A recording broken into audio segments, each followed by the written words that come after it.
नमस्ते। India news में आप सभी दर्शकों का स्वागत है। आज जिस खबर को लेकर इंडिया न्यूज आप सभी के समक्ष आया है वो है कि अवैध खनन को लेकर 6 क्रैशरों पर बड़ी कार्रवाई की गई है।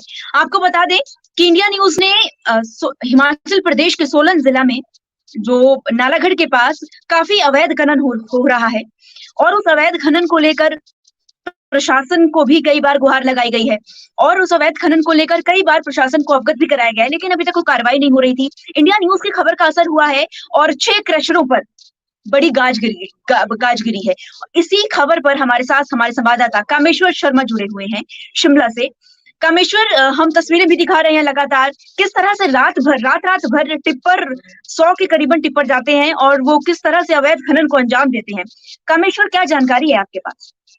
बिल्कुल, जिस तरीके से जो वहाँ के संवाददाता ने इसे प्रमुखता से छापा और जिस तरीके से कार्रवाई हुई, देखा जा रहा है हिमाचल प्रदेश में नालागढ़ ही नहीं अपितु पूरे हिमाचल प्रदेश में अधिकांश क्षेत्रों में जो अवैध खनन है वो काफ़ी सक्रिय है। जो चाहे वन माफिया की बात करें या खनन माफिया की बात करें, उनके हौसले इतने बुलंद है कि हिमाचल प्रदेश में लगातार यह घटनाएँ आज से नहीं लगभग कई वर्षों से हो रही है। वहीं यदि देखा जाए, इस बार भी जो सदन में जो कैबिनेट मंत्री जो खेल लोक निर्माण मंत्री है विक्रमादित्य सिंह ने भी स्पष्ट रूप से कहा कि जिस तरीके से जो खनन माफिया जो सक्रिय हो गया है, इसके चलते भी जो नदी ने अपना रूप बदला है, इसके कारण जो आपदा हिमाचल प्रदेश में कहीं ना तो कहीं जो हिमाचल प्रदेश में जो आपदा है, इसका एक मुख्य कारण ये अवैध खनन भी माना जा रहा है, क्योंकि हिमाचल प्रदेश में लगातार जो देखा जा रहा है, खासकर जो माफिया है, चाहे वो वन माफिया की बात किया जाए, खनन माफिया की बात करें, तो ऐसे में कई क्षेत्र खासकर जो नदी नालों की तरफ, खासकर अगर देखा जाए जो बद्दी वाला क्षेत्र है, नालागढ़ का क्षेत्र है, यहाँ पर जो खड्ड आती है, दरिया आता है, वहां पर काफी जो रेत बजरी और जो कंकर को समेटने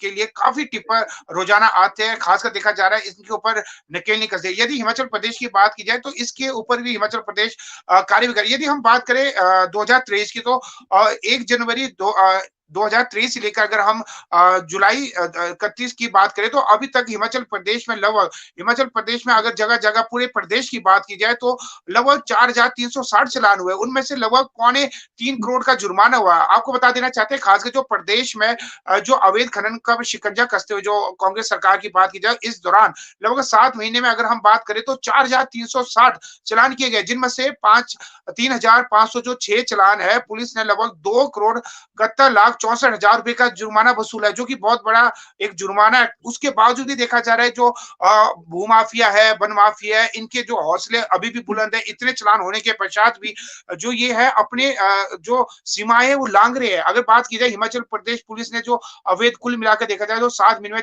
4,360 जो चालान किए हैं, इनमें से जो 3,500 जो 6 चालान में से पुलिस ने 2,71,64,000 का जुर्माना एकत्रित किया है।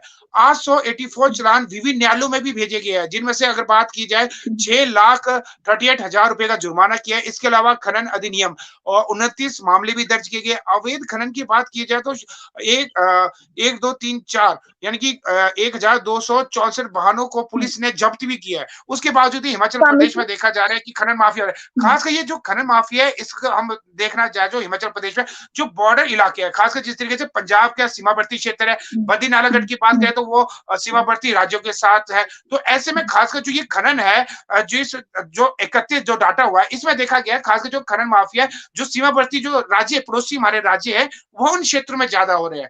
तो ऐसे में पुलिस प्रशासन द्वारा इनके ऊपर लगातार नकेल कसी जा रही है, इनका जुर्माना भी किया जा रहा है। आने वाले समय में इसके लिए भी और रणनीति बनाई जाएगी। खासकर कैबिनेट मंत्री की बात की जाए तो अनिरुद्ध सिंह है या फिर कैबिनेट मंत्री विक्रमादित्य सिंह है, इन्होंने भी कहा है, स्पष्ट रूप से कहा कि आने वाले समय में कुछ इस तरीके की रणनीति बनाई जाएगी ताकि जो एक खनन माफिया है ये कम हो। और जी, कमिश्नर, छोटा-सा एक छोटी-सी बात आपसे पूछना चाहूँगी। हम लोगों ने लाइव स्ट्रीम के माध्यम से ही हमने वहाँ के जो ऑफिसर हैं उनसे बात की थी, सोलन के और नालागढ़ के जो माइनिंग ऑफिसर हैं उनसे बात की थी। उन्होंने कहा था उनकी जो जानकारी में बात है, उन्होंने ये कहा था कि 12 लोग हैं जो पूरे सोलन जिला को देख रहे हैं, उनके पास लोगों की भी कमी है। और उनका ये भी कहना था कहीं न कहीं कि सभी विभागों को समेट के अगर हम काम किया जाए तो कहीं न कहीं केवल ये अवैध खनन है, ये केवल प्रदूषण विभाग का नहीं है, ये तो बस उसका एक हिस्सा भर है। अगर सभी विभागों को मिलाया जाएगा तो उन सभी विभागों को मिला के ही इस अवैध खनन पर जो है कार्रवाई की जा सकती है। उनका बेसिकली ये मतलब था कि सभी विभागों को आगे आकर जो है वो काम करना चाहिए। कामेश्वर। जी, बिल्कुल, ये बिल्कुल सही बात है। जिस तरीके से अगर जो सभी विभाग है, ये अगर मिल-जुल के कार्य करेंगे, कहीं न तो कहीं जो ये हुँ, खनन माफिया है, इन पे अंकुश लगाया जा सकता है। क्योंकि हिमाचल प्रदेश में जो हुँ, जगह-जगह खासकर जो बाउंड्री वाले क्षेत्र की हम बात करें, खासकर जो सीमावर्ती क्षेत्र है, यहाँ पर ये अधिक होता है और जो ये कारोबार करते हैं, इसमें देखा जा रहा है कि बाहरी राज्य के अधिकांश लोग भी इसमें सम्मिलित है। जो हिमाचल प्रदेश की अगर बात की जाए, जो अभी तक जो डाटा एकत्रित हुआ, तो इसमें लगभग हिमाचल प्रदेश के 40 से 50% लोग रहते हैं, जबकि लगभग 60 के लगभग हुँ, यदि हिमाचल के 40 है तो हुँ, बाहरी राज्य के 60 रहते। तो ऐसे में कहीं न तो कहीं अगर हम इनकी बात नहीं करेंगे, अगर हम नशे की भी बात करते हैं, तो नशे में भी हमने यही पाया है खासकर जो चाहे ड्रग्स, चरस, अफ़ीम जो भी सप्लायर होता है, जो सीमावर्ती जो क्षेत्र है, उनमें से जो अधिकांश जो लोग हुँ, होते हैं, वो बाहरी राज्य के होते हैं। तो ऐसे में खासकर सभी विभागों ने स्पष्ट रूप से कहा कि हमें एकजुटता के साथ कार्य करना है और खासकर जो अपनी सीमावर्ती क्षेत्र है, उसको मजबूत करने के ऊपर ज़्यादा चिंता करनी पड़ेगी और कहीं न तो कहीं यदि हमारी जो सीमा है, यदि बाउंड्री हुँ, अगर हमारी सचेत रहती है, वहाँ चौकी, पुलिस चौकी समय-समय पे निरीक्षण करे, छापामारी करे, तो कहीं न तो कहीं आने वाले समय में ये अंकुश लगेगा, कहीं न तो कहीं इसमें भी कमी देखने को मिलेगी। और हमने ये भी देखा है कि खासकर जो खनन माफियाओं के जो खिलाफ है, ज़ीरो टॉलरेंस की नीति अपनाने के लिए रणनीति बनाई जा रही है। राज्य में अवैध खनन में शामिल व्यक्तियों के खिलाफ सख्त कार्रवाई की जा रही है और आने वाले समय में भी की जाएगी और खनन हुँ, माफिया में लगभग 7 मामले कार्रवाई के प्रवक्ता निदेशालय यानी कि ईडी को भी भेजे गए हैं, जिनमें लगभग हुँ, 11.5 करोड़ रुपए की संपत्ति भी शामिल है। तो इससे पहले भी खनन माफिया के 7 मामले कार्रवाई के लिए प्रवक्ता निदेशालय जो कि ईडी में भेजे गए। तो ऐसे में जो देखा जा रहा है हिमाचल प्रदेश में जो खनन माफिया है, वो काफ़ी उनके जो हौसले हैं बुलंद है। तो आने वाले समय में यदि कोई रणनीति बनाई जाती है या कोई कठोर जब तक कानून हुँ, हमारे कठोर नहीं रहते ऐसा भी देखा जाता है अगर हम हुँ, नशे की बात करते हैं, ये थोड़ा अलग है पर इसमें भी हम इसीलिए लाना चाहते हैं कि जो ये कारोबार होते हैं आपस में तालमेल होता है इनका। यदि जैसे नशे हुँ, इनकी बुलंद इतने जब तक हमारे जैसे कि जो लोग नशे में पकड़े जाते हैं, चिट्टे में पकड़े जाते हैं, हमने ऐसा देखा है कि एक ही व्यक्ति 3 या 4 बार पकड़ा जाता है। लेकिन हमारे जो हुँ, न्यायालय के जो वो नियम है या उनको जो छूट मिल हुँ, जाती है, जुर्माना दे के हुँ, वो बाहर आ जाते हैं, जब तक हमारे सख्त कानून नहीं होते हैं, चाहे वो नशा हो या फिर अवैध खनन हो, जब हुँ। तक हमारे न्यायालय के द्वार से कड़ी सजा नहीं मिलती है, तब तक इनके कामेश्वर जो हौसले वो कामेश्वर बुलंद नशे रहते हैं। पे जी। कामेश्वर नशे पर मैं आपसे ये भी कहना चाहूँगी कि हम लोग कहते तो हैं कि हम नशा मुक्ति केंद्र खुलवाए जा रहे हैं कि जो लोग नशा करें, सरकार को करना चाहिए कि वो नशे को एकदम बंद करे। कि जिस तरह से हिमाचल प्रदेश में नशा हो रहा है और ये कहा जा रहा है कि पंजाब की तरह ही उड़ता उड़ता हिमाचल की खबरें भी सामने आ रही हैं। हिमाचल प्रदेश एक देवभूमि है और उस देवभूमि में इस तरह का नशा जो है वो बिल्कुल नहीं होना चाहिए। उनको तो संरक्षण मिल ही रहा है उन लोगों को क्योंकि क्योंकि सरकारें तो नशा मुक्ति केंद्र खोल रही है। तो अब जितने भी बाहर से जो नशा नशा करते हैं लोग, जो भी पंजाब से या बॉर्डर इलाके से जितने भी नशे के पदार्थ जो है वो प्रदेश में आते हैं, तो उनको तो संरक्षण मिल ही रहा है कहीं न कहीं से कि जितना भी हम लोग नशा करें, क्योंकि सरकार भी अब का ये नशा मुक्ति केंद्र खुलवा ही रही है।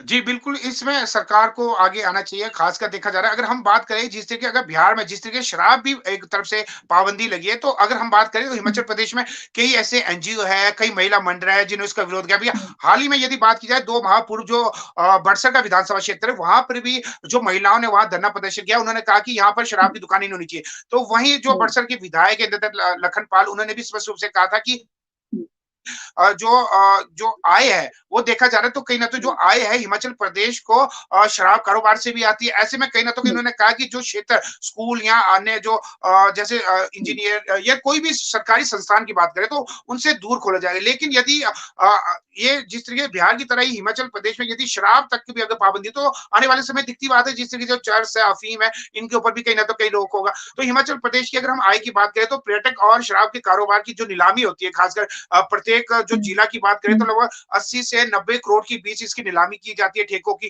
तो ठीक है, हिमाचल प्रदेश की जो ठीक आय भी है कहीं न तो कहीं इसके ऊपर भी रखती है। लेकिन अगर हम बड़े नशे की बात करें जो कि अवैध रूप से है, जिस तरीके से हुँ, अफ़ीम है वो है, हुँ, इसके ऊपर भी जो सरकार है समय-समय पर नाकाबंदी कर रहे हैं। लेकिन अक्सर देखा जाता है कि जब पर्यटक सीज़न होते हैं या फिर अन्य चीज़ होती हुँ, है, उसी दौरान ये चेकिंग के बहानों किया जाए। यदि समय-समय पर रूटीन में किया जाए तो कहीं न तो कहीं इसके ऊपर भी हो सकता है। सबसे बड़ी बात ये है कि जो डीजीपी या एसपी से भी हमारी मुलाकात हुई, उनका भी कहना है कि जो हमारे जो न्यायालय की जो है लचीला न्यायालय है, अगर देखा जाए कि कोई नशे के कारोबार में पड़ जाता है तो वो छूट जाता है, जुर्माना दे के या उनको जो फीस होती है। यदि एक कठोर सज़ा होती है, यदि कोई नशे के कारोबार में पकड़ जाता है, यानी कि उनको 14 साल का कारावास होता है या कुछ होता है, तो कहीं न तो कहीं देखा आने वाले समय में कहीं न तो कहीं नशा कम होता है। जब तक हमारे कानून सख्त नहीं होंगे तो लोगों के जो हौसले वैसे ही बुलंद रहेंगे, जो ये हमारा मानना है।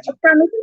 समय की थोड़ी पाबंदी है, जरा ये मान लिया जाए इस डिस्कशन से कि जिस तरह से अगर सरकार और प्रशासन मिलकर, वो चाहे नशा हो, वो चाहे अवैध खनन हो, सब पे त्वरित अगर कार्रवाई करे तो प्रदेश की स्थितियां जो है वो मजबूत हो सकती हैं और आने वाले वक्त में प्रदेश जो है वो विकास की प्रगति, विकास की राह पे आगे बढ़ेगा। कमिश्नर, आपका हमारे साथ जुड़ने के लिए बहुत-बहुत धन्यवाद। इसी तरह से खबर हम तक पहुंचाते रहिएगा। जिस तरह से 6 क्रशरों पर अभी गाज गिरी है, उस तरह से कितनी खबरें और हिमाचल प्रदेश इस तरह की सामने आ रही है, खबरें हम तक पहुंचाते रहिएगा। धन्यवाद कामेश्वर, हमारे साथ जुड़ने के लिए। जी, धन्यवाद।